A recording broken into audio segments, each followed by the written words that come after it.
Welcome back to the Deep Dive. A massive welcome to you, our listener, the learner. Yes, so glad you are joining us today. We are absolutely thrilled to have you here because the stack of sources we are looking at today is, honestly, a complete roller coaster. Oh, it really is. We are diving deep into the architecture of Amanda Mckinney's gripping psychological thriller, The Stranger in My Bed. It is a phenomenal book. And the mission today is to unpack what is essentially a masterclass in manipulation, stolen identity, and just relentless suspense. Right, but rather than just recounting the plot, we are going to focus heavily on the psychological mechanics at play here. Exactly. We are looking at two vastly different women whose lives are completely unknowingly entangled by one man's incredibly dark secrets. The premise alone is staggering. It is. Okay, let's unpack this. Just imagine for a second finding out that the absolute love of your life is actually a dead, disgraced mega billionaire. Right.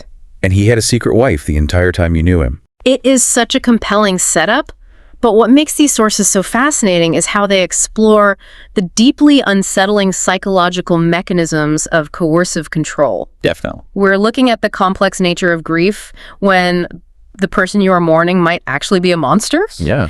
And the desperate, terrifying lengths people will go to for reinvention. The story operates on so many layers. It forces you to constantly question what is real and what is fabricated. Which is exactly what the characters are going through. To truly understand that fabrication, I think we have to start by looking at the two women at the center of this storm. And the master manipulator pulling the strings. Right. So let's look at Olivia Grayson first. The polished wife. From the outside looking in, Olivia is living the ultimate dream.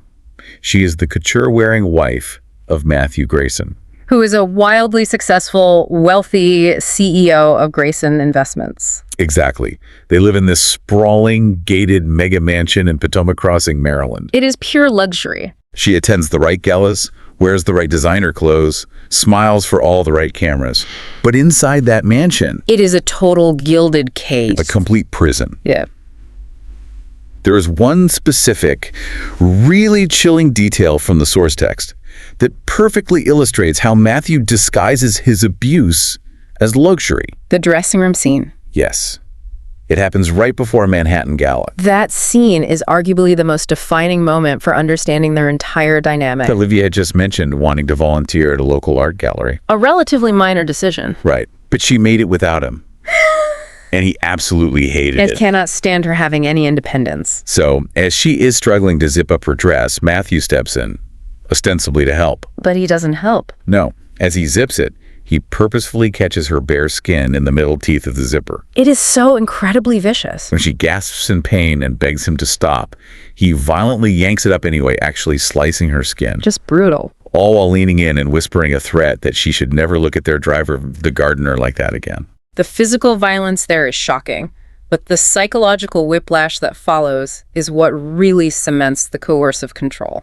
Because right after he intentionally hurts her, he steps back, completely stoic. Pulls out a black velvet box. And gives her a stunning diamond bracelet. What's fascinating here is how textbook this cycle of abuse actually is, but it is elevated by billions of dollars. And the detail that genuinely made my skin crawl.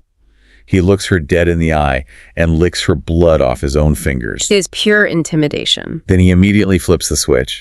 He plays the doting, concerned husband, dabbing her wound with a tissue. He reminds her that her lavish lifestyle depends on him having a clear head. Which requires her absolute compliance. And a pristine public image. We often think of domestic abuse purely in terms of physical violence, but coercive control is the systematic dismantling of a person's autonomy. He turns his financial provision into a weapon. Exactly. The diamond bracelet isn't a gift, it is a receipt for a transaction. Wow, that is a great way to put it. He is constantly reminding her that her survival, her comfort, her entire reality depend entirely on her submission. He creates a world where she is so off balance. She actually begins to question her own sanity. Wondering if she's the one who needs to apologize after he physically assaults her. That total erosion of self-worth is horrifying. But the narrative completely shifts gears when we pivot away from the mega mansions of Potomac. To our second perspective. Rachel Sinclair. Right. Rachel's reality stands in incredibly stark contrast to Olivia's. Worlds apart. She lives in a snowy gray town in Ontario, Canada. She is a mother to young twins. Stuck in a completely lifeless marriage. Her husband, Paul, barely looks up from his phone. And she works a mind-numbingly boring accounts receivable job at a pipe fittings company. A very mundane existence. Her cubicle features a faded Best Mom Ever mug and a pizza box solar system under her desk. It's the absolute definition of an invisible life. Which makes her incredibly vulnerable to a very specific kind of fantasy. Exactly. Her emotional lifeline is her secret affair with a man named Matt. The bartender. Right. Matt is this charming, rugged, flannel-wearing bartender who drives a beat-up truck with duct tape on the taillight. He dreams of opening a craft tap room with Belgian beers. He listens to her. He makes her feel seen.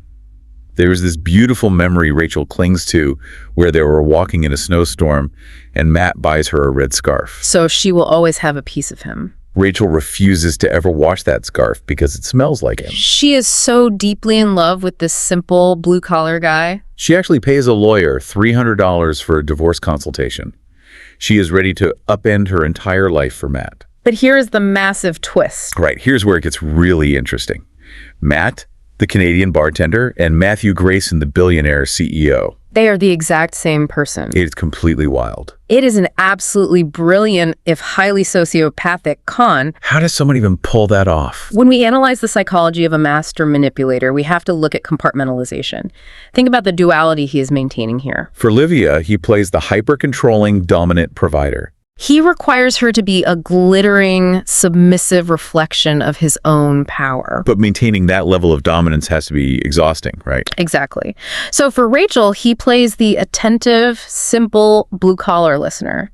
With Rachel, he gets to be the grounded hero of a much simpler story. He gets unconditional adoration without the crushing pressure of his financial empire. He is feeding two completely different narcissistic needs through two completely different women. Keeping them geographically and socioeconomically worlds apart. Until it all falls apart. Right. That financial empire is ultimately what sets the entire plot into overdrive. Out of nowhere, Matthew Grayson's company is hit with a massive Bernie Madoff-style SEC investigation. It isn't just a market downturn. No, he has actively conned investors out of hundreds of millions of dollars in a massive Ponzi scheme. The money is entirely gone. The walls are closing in rapidly. And suddenly, Matthew supposedly jumps off the Ridgeview Bridge into the freezing, jagged waters below. A very dramatic exit. But when Olivia goes to identify the body, it's not exactly a clean, irrefutable identification, is it? Far from it. The body pulled from the river is severely bloated and battered from the rocks and the water. The facial features are effectively unrecognizable. So the coroner relies on the spouse to identify specific physical markers. Olivia positively identifies him based on two highly specific things: a jagged collarbone scar from a skiing accident in Zermatt, and a seahorse-shaped birthmark on his left rib cage. Based on that alone, he is legally declared dead.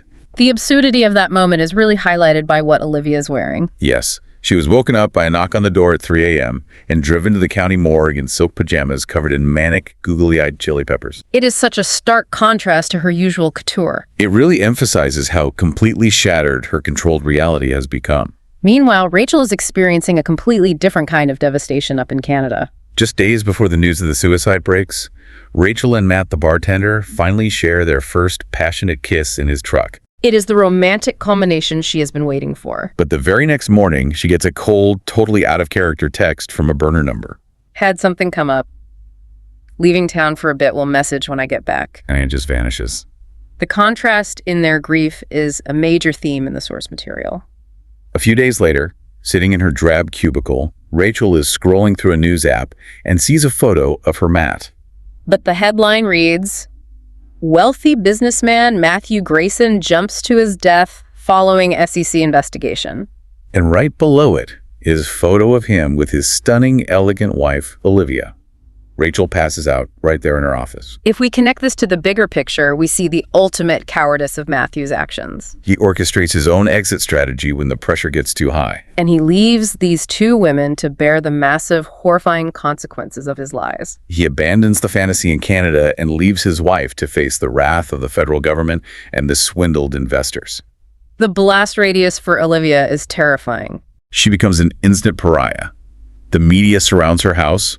Her neighbors, the country club, completely turn on her. And then there is the bounty hunter. The scariest moment. A bounty hunter breaks into her home in the middle of the night.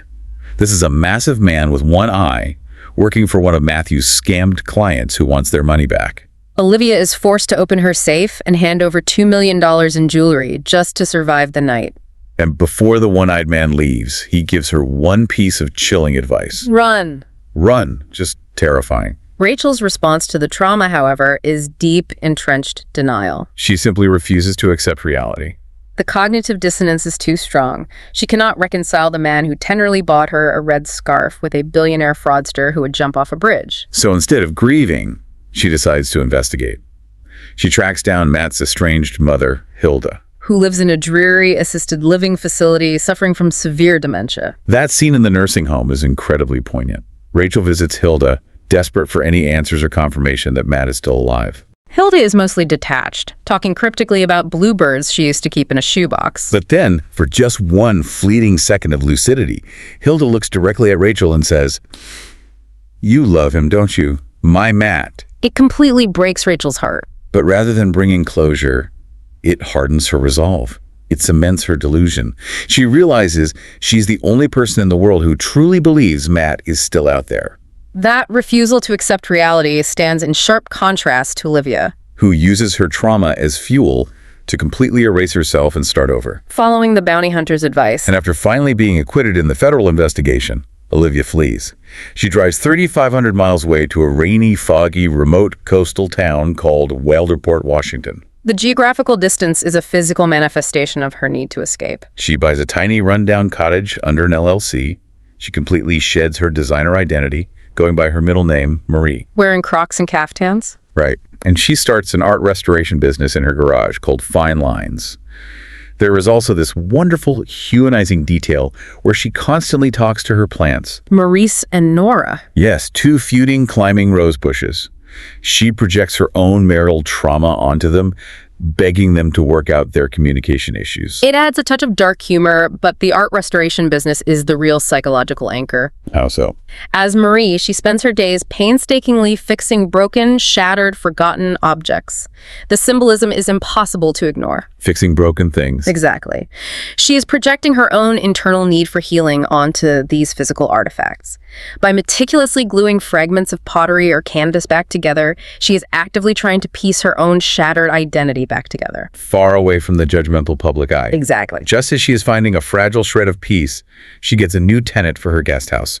Enter Jake. Jake is rugged, quiet, wears Carhartt, and has these piercing gray eyes. There is an instant, undeniable chemistry between them, largely because they share a bond of unspoken trauma. Jake is an Army veteran who carries deep, crushing guilt. And, it turns out, a hidden gun. He was on point during a patrol overseas, chose the left path instead of the right, and his buddy Keller stepped on a tripwire and died.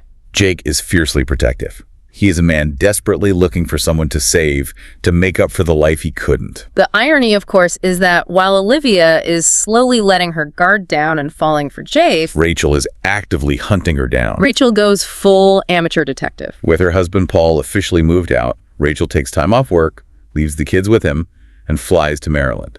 She rents a car and drives right up to Olivia's old mega mansion in Potomac. But Olivia doesn't live there anymore. No. Instead, Rachel runs into Olivia's old, nosy neighbors, Beverly and Elaine. The dynamic here is fantastic. These wealthy Lululemon and Tory Burch-wearing women immediately start grilling Rachel. They're wondering why this frantic woman in a frayed red scarf from Canada is snooping around the Grayson estate. So to cover her tracks, Rachel panics and invents a massive lie on the spot. She tells them she is a Canadian scouting locations for a luxury goat yoga retreat. It is a brilliantly absurd lie that perfectly highlights the clash of these two worlds. She tells them it's very Gwyneth adjacent, mindfulness meets nature, and the irony is the neighbors completely buy it. They're so stereotypically drawn to the idea of exclusive wellness trends that they actually give Rachel the forwarding address they managed to snoop from the country club. Rachel gets the address for Wilderport, Washington. Which sets up the climax. So what does this all mean? The polished widow who is desperately trying to erase her past and the desperate mistress who absolutely refuses to let the past go are now on a direct collision course. This raises an important question as we move into the final act of the narrative. Is Olivia actually safe in her new life?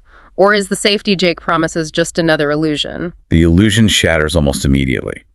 right after Olivia and Jake finally give in to their chemistry and sleep together. A moment Olivia notes is the most attentive, giving experience she's ever had. Which really highlights just how devoid of genuine affection her marriage to Matthew was. But then terrifying anomalies start happening around her cottage. The psychological terror here is a masterclass in gaslighting. It forces the reader to slow down and really feel the weight of Olivia's paranoia. The morning after she sleeps with Jake, she finds a silver and diamond cufflink sitting dead center on her kitchen counter. It is identical to the ones Matthew used to wear. The exact ones he wore when he abused her.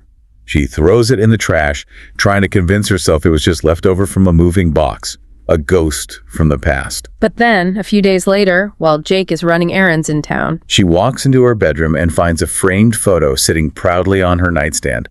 It's a photo of her and Matthew on their wedding day. The terrifying part is that Olivia vividly remembers smashing the glass of that exact frame with her boot and throwing it in the trash back in Potomac. Adding to the horror, she spots a large, dark silhouette watching her house from the dense tree line late at night. You really have to put yourself in her psychological headspace to understand the terror. She has spent months gluing her life back together, and suddenly the cracks are showing again. She immediately suspects Jake. He is the only new variable.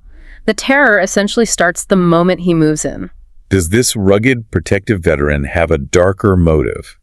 Is the man she is falling in love with actually playing a sick, twisted game with her? Or did one of Matthew's scammed clients track her down across the country? The torture of not being able to trust your own reality or the people closest to you is profound. The escalation reaches a boiling point when the feds arrive. The FBI agent Ryland shows up at the cottage. Ryland was one of the few agents who treated Olivia with a shred of humanity during the initial fallout in Potomac. And he is known for constantly chewing on red and white Starlight peppermints. But Ryland brings horrifying news. The FBI isn't just investigating a potential stalker. They have a missing person on their hands. Rachel Sinclair flew from D.C. straight to Wildreport, and now she has completely vanished. It's a masterful convergence. Olivia finally realizes that the woman shown on the local news as missing is the exact same woman who visited her old home in Potomac, linking her past directly to her present danger. And the source material doesn't leave us completely in the dark about Rachel's fate. In a chilling sequence, we see exactly what happened to her. Right. Rachel is driving her cheap rental car through the dark, incredibly dense, winding forests of Wildreport at night. She is miles from civilization, deep in the Pacific Northwest woods. The isolation of that setting amplifies the dread. Suddenly, headlights appear in her rearview mirror. It's a heavy truck, and it starts tailgating her, aggressively matching her speed, bumping her bumper. Panicked and disoriented, Rachel tries to pull out her phone. Misses a sharp turn in the road and crashes her car violently into a ditch. She survives the crash, but she is completely trapped in the wreckage. She is stuck in the ditch, her heart pounding, frantically searching the car for anything she can use as a weapon. She hears heavy footsteps crunching on the wet asphalt, slowly approaching her vehicle. The tension is incredible. She realizes, too late, that her driver's side window is rolled down. And then, the text leaves us with this incredible, heart-stopping cliffhanger. A large, dark silhouette approaches Rachel's open car window, Leans down, and says in a low, gravelly voice, "Hello, Rachel. Surprise." It is a phenomenal ending point for the excerpts we are analyzing today. Absolutely chilling. When we look at all these sources comprehensively, Amanda Mckinney has woven a story that transcends the standard thriller tropes. It is a deep, unflinching exploration of coercive control. We see how a master manipulator can partition his life, using wealth and intimidation to completely dominate Olivia. While simultaneously extracting unconditional love and a fantasy of escape from Rachel. We also see the desperate lengths humans will go to for reinvention. Using the meticulous repair of broken art as a metaphor for healing a broken soul. And ultimately, we see how the ghosts of our past, especially the ones we refuse to acknowledge, simply refuse to stay buried. The past always finds a way to collect its debts. It really does. For you listening, the real-world application of this deep dive is a stark reminder of how easily reality can be manipulated by those in positions of power. Whether it is a billionaire CEO controlling a narrative with hush money, or a charming bartender controlling a narrative with a well-timed red scarf. the information we are presented with isn't always the whole truth. It highlights the absolute importance of questioning the narratives you are fed, looking for the cracks in the facade, and paying attention to the details that don't quite add up. Such a powerful takeaway.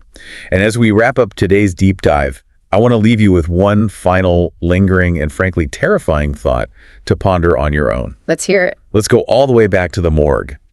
Olivia positively identified her husband's bloated, battered body based solely on a skiing scar from Zermatt and a seahorse-shaped birthmark. Right. But if Matthew Grayson was a billionaire mastermind, a man capable of running a massive, intricate financial fraud for years right under the nose of the SEC, And a man capable of maintaining a completely separate secret life in another country? is it really out of the realm of possibility that a man with that much money and power found a John Doe look-alike? Or paid someone to artificially recreate those specific identifying marks on a dead body? To fake his own death and permanently escape the consequences. And if that is true, if Matthew Grayson orchestrated the ultimate disappearing act and is actually still alive. Who just walked up to Rachel's car in the dark woods of Wilderport? Something to chew on. Thank you so much for joining us today on The Deep Dive.